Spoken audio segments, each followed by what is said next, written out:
magandang tanghali. Kumikinang na ulo, Diego Bandido.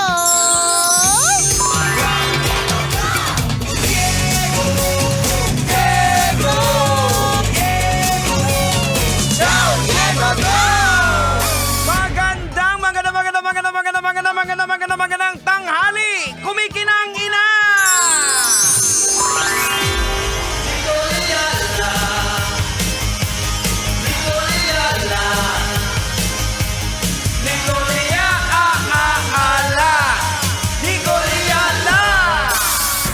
Shoutout po sa lahat ng mga kabisyo natin na may kulang. Yan. Oh. Naku, parang feeling ko kapag ang topic ay kulang, parang hindi tayo matatapos. Kung meron, bukod sa pera, anong palagay mo na kulang sa'yo? Well, lahat naman kasi talaga, hindi naman talaga tayo magiging yung buhok, syempre. Ang dami pang sinasabi. Dahil bang intro, kulang buhok. Ang dami pang intro. Kulang sa buhok tapos, di ba? Pero di ba, madami talaga tayong pagkukulang eh. Pero yun nga lang, kapag ka mas nagpo-focus tayo sa mga kakulangan natin, mas na-feel natin na kulang talaga. Correct. Kasi hindi natin nakikita kung ano yung meron. Yan. Mas nakikita natin kung ano yung wala pa. wali. Oo. O di ba? Yung ganon. Oo. So, importantisious na mag-focus tayo kung ano yung meron. Yan. Wala lang, bakit ko inintro yan sa ating kumikinang na tambalan segment? Dahil sapagkat because kanina, meron akong nabasa na message ng isang tambalanisa natin. Ang tanong niya kasi, sabi niya, Dear Nicole and Diego, papaano nga ba magkaroon ng self-confidence? Ramdam ko kasi sa sarili ko na maganda lang ako pero kulang talaga ako sa brain. So ayan umamin ako. So, hindi siya confident dahil dun sa kakulangan niya sa brains or hindi siya brainy. Ganda lang, pero walang laman. May ganun eh. Parang ganun. Parang yung namin, Jegs, yung aso namin, si King. Okay. Yung aso po namin na standard poodle siya, pero mukha po siyang giant poodle. So, mukha siyang bear. Correct. Ang cute niya talaga. Kapag ka tiningnan mo siya, talagang maaliw ka talaga sa kanya, hindi ka matatakot. Although kapag ka tumahol na matatakot ka sa kanya kasi malaki siya eh, 'di ba? Pero lagi ko sa kanyang sinasabi ganito, ang cute-cute ni King, kawawa naman si King. Sobrang cute pero medyo bobo. Kasi hindi talaga maturuan. Hindi ko maintindihan kung mali ba yung pagte-train, kulang ba yung pagte-train, o spoiled ba siya. Hindi talaga siya maturuan. Like paano? Like kunyari yung sit, ang tagal. Parang kailangan mo talaga siyang i-guide ng bongga. Yung iba namin mga dogs na mga maliliit lang, 'di ba? Parang gets na nila agad. So may ganyan eh. So wala lang, naalala ko lang kasi may ganung klaseng mga nilalang. So in the case of King, yung aming sobrang cute na poodle, all form, medyo konti lang yung function.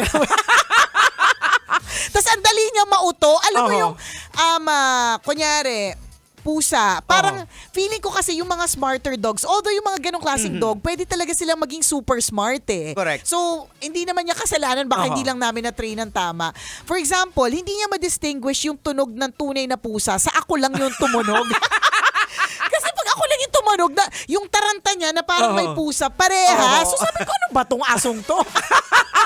So wala lang, naalala ko lang siya dito dun sa nag-send na message sa atin na ganda lang pero kulang. Kaya tuloy nawawalan siya ng confidence. Ayan. Ganyan. Well, pagdating naman kasi sa mga aso, kaya bago tayo mag-alaga ng aso, aalamin natin kasi may kanya-kanya silang karakter eh. Halimbawa, yung mga golden retriever, mga playful yan. So hindi pwedeng walang backyard laro. ka. Oo, correct. Kailangan kasi nangangalkal talaga. Oo, na tumatakbo, ganyan. So aalamin natin kung ano yung characters. Like for you, mag-focus ka dun sa character mo. kasi yun nga ang i-develop mo. Kaya nga, teka lang, dito pa ba tayo sa aso pa ba tayo? Dito sa tumawid na babae. tayo sa babae. Tawid na tayo dun sa tao. Mula sa aso papunta tao. Correct. Una sa lahat, yung ganda mo, ano na yan eh, isang malaking factor. Kasi maraming mga taong hindi naman sila maganda, Correct. pero mataas ang self-confidence nila. Palibasa siguro, dahil alam nilang hindi na nga sila maganda, alam nga naman bobo pa sila, di ba? Ganon yun. Ako, na-discover ko yun ng bata ako. Sabi ko, ganon. So, ano ano ko, ang katawan ko parang olive oil. Sobrang patpatin. Yung talagang hindi usong extra rice. Oy, kung kilala niyo si olive oil, alam na this. May gout ka na! Kung kilala niyo si olive oil na jowa ni Popeye the Sailor Man, di ba? Yan, di ba? So kung kilala niyo si Popeye at si olive oil, may gout ka na. Kailangan mo na ng mammogram. Di ba? So anyways, ang tawag sa akin dati, olive oil, sobrang payato. Tapos, basta parang tuyot talaga ako. So, alam ko na kagad na bata pa ako na kung meron akong igaganda, kailangan ng siyensya. Maraming salamat sa Botox ng Skinny Bay Aesthetic, di ba? So, yung ganon. So, alam ko, bata pa lang ako na, okay, kung hindi ako kukuha ng self-confidence sa physical na kaanyuhan, ang kukuha ako ng self-confidence sa ano man yung pwede kong maibigay na iba pa. Yun yung sinasabi ni Jex na, ano ba yung X-factor na meron ka? So, yun yung mga pwedeng i-develop. Swerte mo nga dun sa nag-PM kasi namana mo na yung magandang itsura. Diba? Dun pa lang okay eh. Tapos, dadagdagan mo na lang na i-develop mo pa yung ibang mga skills, diba? Yung mga iba na talagang wala sila masyadong naman ng itsura, ganyan. Ide-develop nila yung kanilang katalinuhan, ide-develop nila yung kanilang passion for singing, talent or whatever. So yun, doon ka kukuha. Doon pa lang sa kagandahan mo, dapat maging confident ka na eh. So babalik tayo uli sa aso. Balik tayo sa aso. Talon tayo dun sa aso. Talon. Di ba sa aso, like sa inyo, tinetrain nyo si King.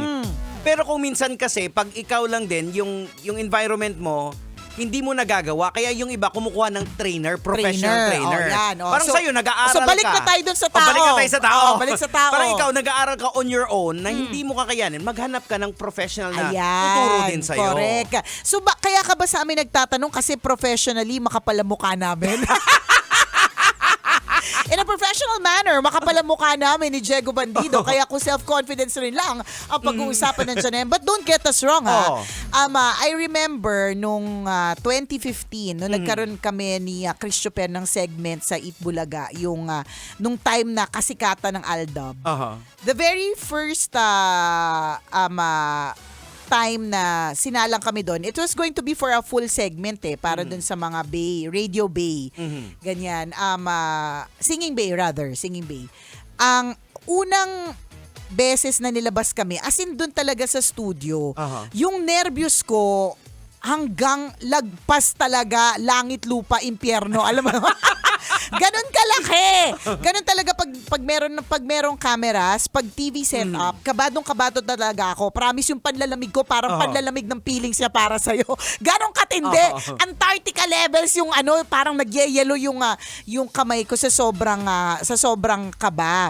So hindi ko na ilabas talaga yung the real you. The real me. Feeling ko baka gets nila yon or naramdaman nila or basta they made it better. The next time na pumunta kami sa studio, nag-set up sila ng radio booth.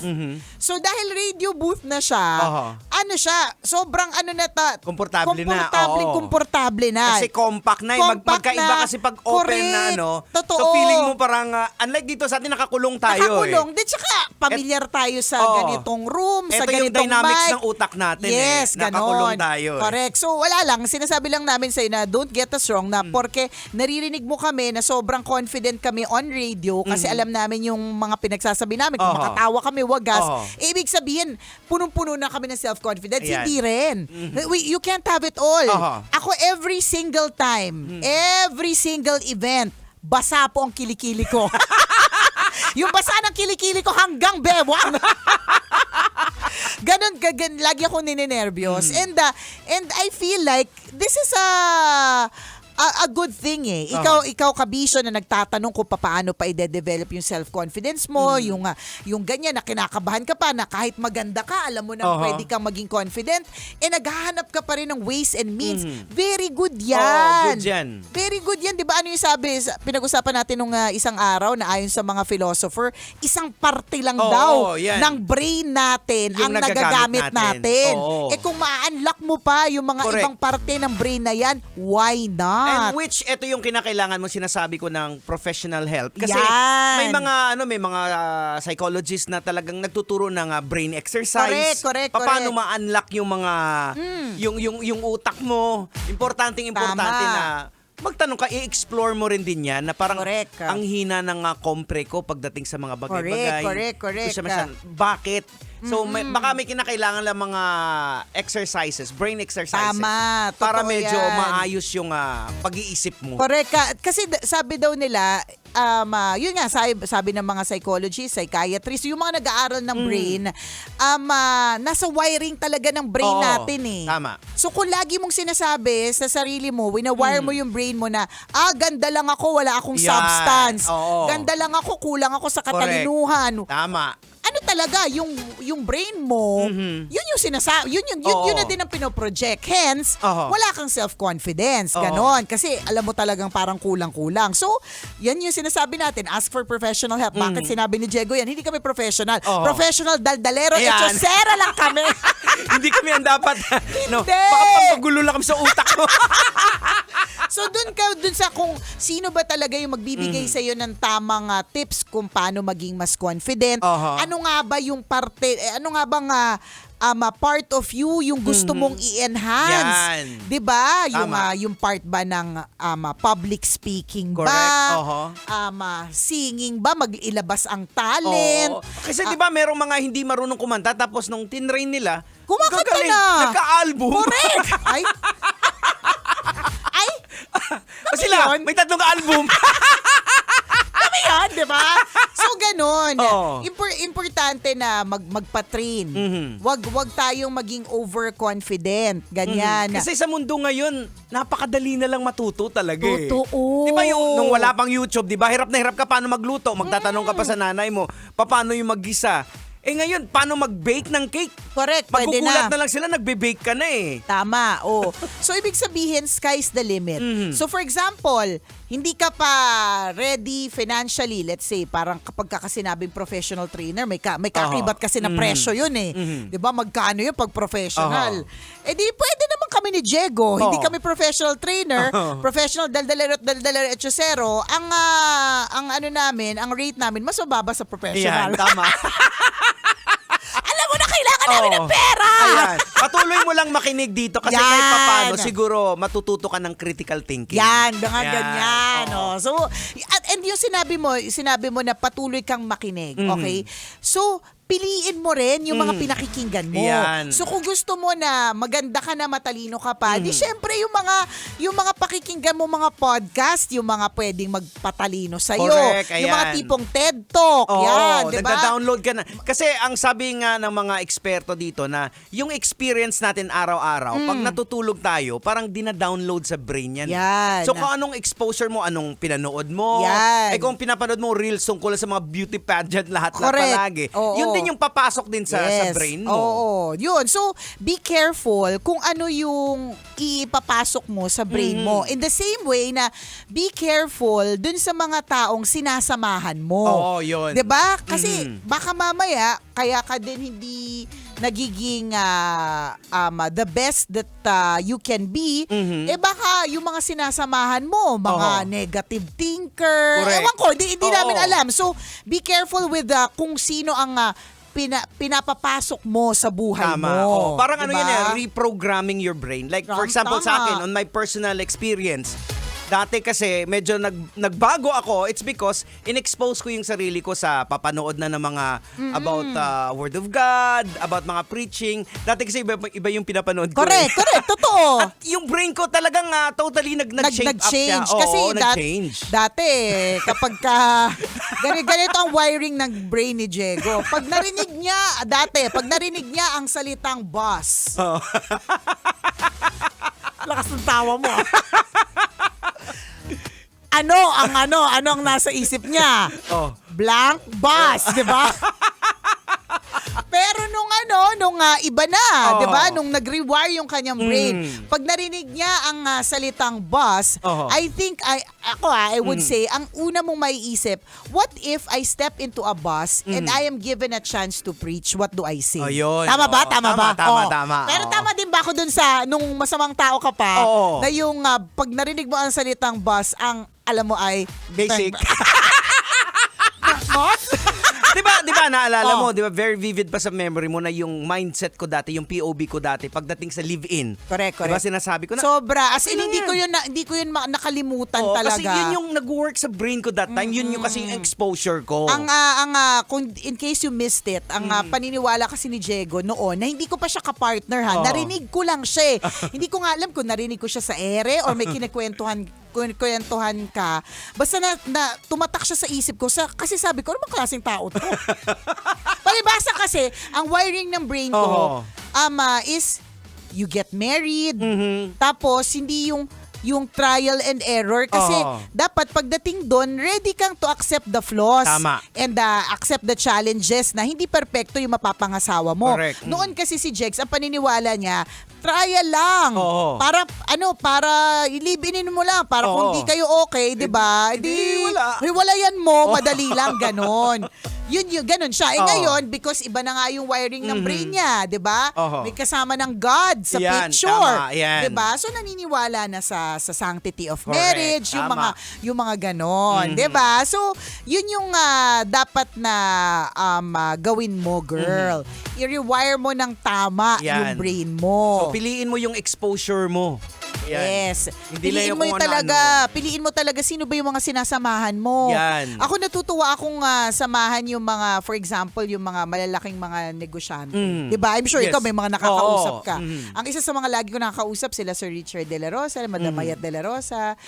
Mga ano sila pagka meron silang input tungkol sa negosyo or sa life, makikinig ka talaga sa kanila kasi alam mong ang dami na nilang dinaanan. Correct. So yun yung sinasabi natin. Ikaw, 'di ba, may Yes. yung CEO ng yung Kaya nakakausap yan. mo.